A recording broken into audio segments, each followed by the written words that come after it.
Ang mundo sa labas ng Street Ancestral Mountain ay nasakop na ng Snowwind Beast. Ang mga tao na namuhay sa mountain range ay wala ng balita sa labas ng mundo ng daan taon na ang nakalipas. Walang ni isang tao sa Ancestral Mountain ang nakakaalam kung ano na ang kasalukuyang sitwasyon sa labas ng mundo. Sabi pa ng iilang sangkatauhan na noong ang tao daw ay nasa itaas pa. Marami ang mga makapangyarihan na mga imperyo. Pero lahat ng ito ay nawasak at sila ay naubos. Gayunpaman dahil sa Patagona City na ito magpasa hanggang ngayon ay naproprotektahan pa rin ito ng Age of Darkness. Palagi itong inaatake ng mga maraming beast, kahit na ito ay paulit-ulit na nawasak, muli pa rin itong itinatayo ng paulit-ulit, at ito din ang nagre-representa bilang isang hope of humanity. Ang tawag sa city na ito ay Glory City, at sa Orchid Institute, sa Fighter Apprentice Class, dito makikita ang guro nga nagtuturo sa kanyang mga maraming mag-aaral, at maririnig ang mga bata nga nag-uusap. Sabi pa ng isang bata sa kanyang katabi nga narinig daw niya na ang kanila daw bagong guro ngayon ay nanggaling sa Sacred Family, at isa din daw siyang silver rank demon spiritualist. Sumagot naman ang isang bata na mag-aaral na ang Sacred Family daw ay isa sa 3 namumuna na pamilya dito sa kanilang city, samantalang ang guro naman ay tahimik lang na nakatayo sa harapan ng mga mag-aaral at kanyang pinapakinggan ang mga bulong-bulungan ng kanyang mga bagong estudyante. At maya-maya tinaas na ng guro ang kanyang kamay sabay ito ay nagsalita sa lahat. Sabi pa niya na ang demon spiritualist at ang mga fighters ay magkapareho lang na mayroong 5 level. Ang bronze, silver, gold, black gold, at legend rank. Ang mga ranggo daw na ito ay kapareho lang na mga star levels. Hindi ito katulad ng mga mandirigma na gumagamit lang ng sariling lakas. Ang demon spiritualist ay kaya nilang isama ang demons at ang kanilang sariling soul realm upang magawang sumanib sa kasagsagan ng pakikipaglaban upang magkaroon ng kapangyarihan na mas higit pa sa mga fighter, at isa na din daw siya doon sa kanyang mga nabanggit ngayon, at pinakita na nga ng guro ang kanyang form na tinatawag na Scarlet Flaming Fox. Ito ay nagmimistulang parang isang 9 tails na maraming buntot. Saad pa ng guro sa mga bata na matapos daw niya itong pinagsama masasabi daw niya na ang lakas nito ay isang fire abilities. Itong Scarlet Flame Fox daw ay isang gold rank beast, ibig sabihin ito ay isang highest rank na kanyang naabot bilang isang gold rank demon spiritualist. At syempre kaya din daw niya itong palitan ng isang mas malakas pa sa demon spirit. Manghang-mangha naman ang mga mag-aaral ng kanilang narinig ang mga paliwanag ng kanilang guro patungkol sa isang gold rank spiritualist, dahil masyado daw itong makapangyarihan, samantala may isang bata naman sa unahan nga tahimik nga natutulog. Ito pala ay ang ating pangunahing bida at ang kanyang pangalan ay si Neely. Habang nakapikit ang kanyang mga mata kanyang nakita sa kanyang panaginip ang isang ulap na dahan-dahan na binabalutan ang buong kalangitan, sa ilang sandali namulat na ang kanyang mga mata, at halata sa mukha nito na ito ay nabigla sa kanyang mga naririnig dahil mayroon siyang naririnig na mayroong mga bata na nagsasalita sa kanyang paligid,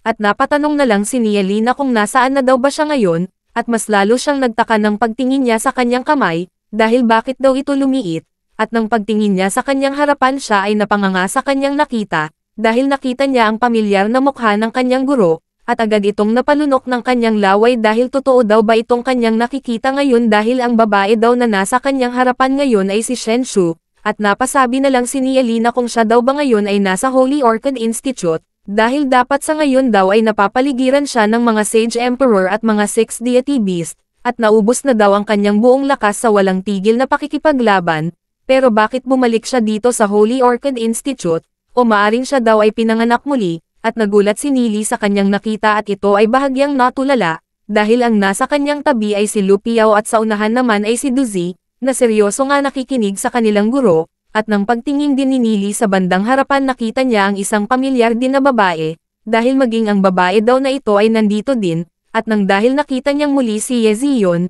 napaiyak na lang si Neely dahil maging si Ye Zion daw ay buhay, at agad na kinurot ni Neely ang kanyang mukha dahil totoo daw ba na bumalik siya sa kanyang nakaraan o baka kanya lang itong panaginip, at biglang kanyang naisip ang kanyang libro, dahil daw ito sa Temporal Demon Spirit Book, at agad niya hinanap sa kanyang buong katawan ang kanyang Temporal Demon Spirit Book, at maging sa kanyang upuan at lamesa. Sa ilang sandali sa kanyang paghahanap natulala na lang si Neely dahil wala na daw ang kanyang libro. Ang libro daw na iyon ay palaging nasa kanya simula noong kanya iyon nakuha, at nang dahil sa kanyang hindi mabilang na pakikipaglaban ang libro daw na iyon ay nabahiran na ng kanyang maraming dugo, o baka ang Temporal Demon Spirit Book daw na iyon ay nagdala sa kanya dito sa kanyang nakaraan na isang 13 gulang na katawan, ang kanya daw nakaraan na buhay ang Glory City ay nagdusa sa mga galit na sumalakay na mga Snowwind Demon Beast, ang guardian ng Glory City na ang legend rank na demon spiritualist na si Lord Yemu ay namatay din sa pakikipaglaban,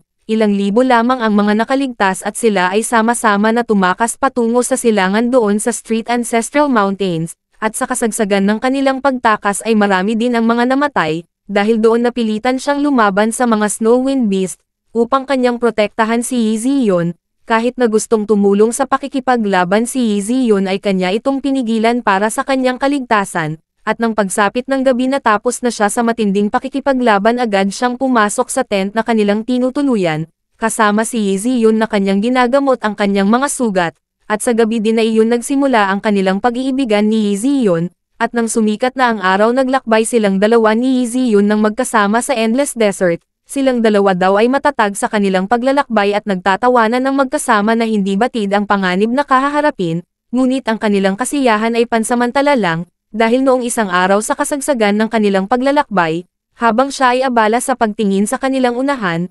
nagulantang na lang siya ng paglingon niya sa kanyang likod, sumambulat ang mga dugo nga nagsitaw-sikan sa kanyang harapan, iyon pala ay nanggaling kay Yi Ziyon, dahil kanya siyang tinulungan sa papasugod sa kanya na isang Snowwind Beast. Masyado na siyang huli ng kanyang makita ang papasugod sa kanya na isang halimaw, kung kaya ang katawan ni Yi Ziyon ang kanyang hinarang upang hindi lang siya tamaan ng atake ng halimaw, at matapos kanyang nilibing ang katawan ni Yi Ziyon, kanyang pinagpatuloy ang kanyang paglalakbay sa Endless Desert upang magawang makaligtas, siya ay matagal na muhay mag-isa, at matapos niyang maglakbay sa Endless Desert, siya ay naglakbay sa buong Divine Continent at nakatagpo siya ng iba-ibang mga tao nga nagawang makasurvive sa mga demon spirits. At marami din siyang mga kakaibang natuklasan sa kanyang paglalakbay, katulad na lang ng hinabol siya ng mga makamandag na mga insekto, kasama na din doon ng kanyang natagpuan ang Temporal Demon Spirit Book, at naglakbay ng tirik ang araw sa gitna ng desyerto, at sayang na sayang daw noong panahon na masyado pa siyang mahina ay doon pa bumagsak ang Glory City, maging ang kanyang mga kapatid at pati na rin si Yi Ziyon ay namatay sa kasagsagan ng kanilang pagtakas sa Desert Mountains, at kanya na lang hiniling na pagmamatay daw siya. Hinihiling daw niya sa kalangitan kung bibigyan siya ng pangalawang pagkakataon na masilayan niya silang muli noong araw na bago pa lang niya silang nakilala, at binigay sa kanya ng kalangitan ang pangalawang pagkakataon na kanyang hinihiling, at ngayon bumalik siya sa kanyang nakaraan, tiyak na sisiguraduhin niya na ang Glory City ay hindi na mawawasak pang muli, at kung ito ay hindi para sa pagwasak ng Glory City, si Yi Ziyon daw na anak ng isang lord ng kanilang city, ay walang ni isang segundo na kanyang iisipin ang humihinang mga pamilya katulad ng sa kanya, pero ngayon na nakabalik siya sa kanyang nakaraan, ang lahat ng ito ay hindi magiging problema, bagamat mahina ang kanyang talento, sa pamamagitan ng kanyang kaalaman galing sa Temporal Demon Spirit Book, na maging ang dati niyang buhay ay napataas ang kanyang mga abilidad, kung kaya wala na itong problema sa kanya, napatingin naman si Lu Piao kay Nili, at ito ay nagtanong kung bakit daw ito tumatawa. Agad din naman pinigilan ni Nili ang kanyang pagtawa, at hindi na nga matiis ni Nili ang kanyang kasiyahan at agad niyang inakbayan si Lu Piao, dahil masaya lang daw siya nga nagkita silang muli, nanlaki naman ang mga mata ni Lu Piao habang naiinis kay Nili, dahil sino daw ba ang mabuting kapatid na kanyang kasama, pakiusap layuan daw siya ng bading na ito, hindi naman nakinig si Nili sa mga sinabi sa kanya ni Lu Piao bagkus kanya lang itong tinawanan. Saad pa ni Nili kay Lu Piao na kahit ano pa man daw ang kanyang iisipin sa kanya, ang kanya pa rin daw puso ay siya ang kanyang mabuting kapatid, at napatingin naman si Lu Piao sa kanyang unahan, at ito ay napasabi na parang weird daw itong nangyayari ngayon, at naging seryoso ang kanyang tingin kay Yi Ziyon, sabay kanyang sinabihan si Nili na alam daw niya na nanggaling din siya sa isang marangal na pamilya, ngunit hayaan daw niya siyang bigyan siya ng babala na huwag kumuha ng anumang mga ideya patungkol sa babaeng iyon, dahil ang pagkakilanlan daw ng babae na iyon ay masyadong mahiwaga,